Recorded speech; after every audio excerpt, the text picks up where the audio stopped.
Right now, a couple of things are happening. You're in the middle of 2010. They're just kind of getting results of mid-year, and a mid-session report is due through OMB. So we're pulling some information, and people are tracking where they are and what they need to do to ensure that they get programs funded by the end of the year. On 2011, that process right now is with the Appropriations Committee. The other issue is 2012 has already begun. Internal and agencies, they are preparing, they're going through the internal process of deciding what to do for 2012, which is due to OMB in September. The president put out a thing that he wants a freeze on domestic spending and a 3% cut, and there are targets that the administration is considering for 2012 that are leading to 5 to 10% more on top of that on all programs, including defense. There's obviously going to be areas that the administration is going to say you should place priority on, but they will say things like you need to find an additional 5 to 10% reductions in other programs, either through cost efficiencies, technology, whatever that you're looking at.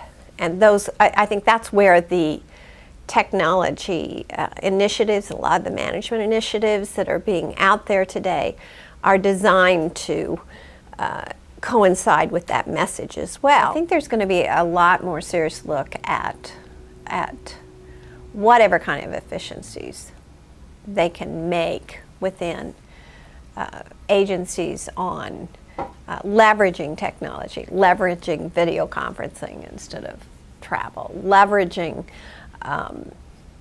large system redesign for something they can afford. And it depends on the decision processes in those agencies. Just like everything in different companies have a different, and leadership has a different way of which you approach decision making on those things. Agencies vary. It can be very top down, it can be very closed, and so the amount of information is very surgical in that sense about those decisions.